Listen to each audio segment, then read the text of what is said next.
Nakaligtas sa pananambang ng isang retiradong pulis sa Barangay Greater Fairview sa Quezon City kagabi. Ang kanyang misis at isa pang kasama sugatan naman sa insidente. Ang duda po ng biktima may kinalaman sa kanilang negosyo ang tangkang pagpaslang sa kanila. Nagbabalik si Oscar Oida.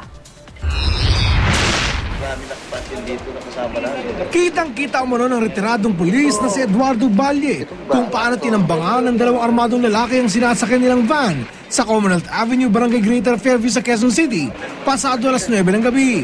Kasalukuyan daw sila noong naiipit sa mabagal na daloy ng trapiko nang mamataan niya ang mga salarin.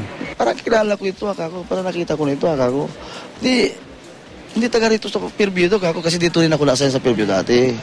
Ngayon, nung paggalong ko na, giinangat niya yung baril, dumapa ako sa ilalim ngayon. Swerte ni Eduardo at nadablisan lang siya sa may likuran. Pero ang asawa niyang si Zarina at isa pa nilang kasamahan na si Freda Uy, nagtamo ng mga tama sa iba't ibang parte ng katawan. Malaki ang suspecha ni Eduardo na kalaban nila sa negosyong pautang ang nasa likod ng pananambang sa kanila. Mayroon siyang lending, naging tao niya ako, sinisigilan ko siya. Nag-away lang kami sa pera. Minsan kasi nagkanuhan kami sa paniningil, ako nakasingil, sila hindi. Ang ginawa, pinicturan yung plate number sa sakyan ko.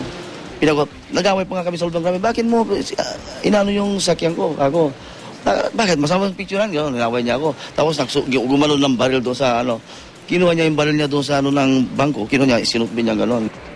Napasugod naman sa ospital ang biyenan ni Eduardo na si retired PNP Colonel Egliserio Navarro.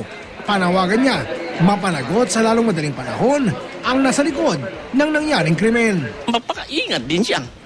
Baka makatabla rin kami kahit paano. Siyempre, ganun na lang ang laban. Yung bata niya, kung sino man yun, kung sino man yung gumawa ng gano'n, ingat na lang din siya. Ibig sabihin, sumurrender siya. Ano niya yung pananagutan niya? Pinaghahanap na ng mga otoridad ang mga salarin na agad sumibat matapos ang pananambang. Oscar Oida, GMA News.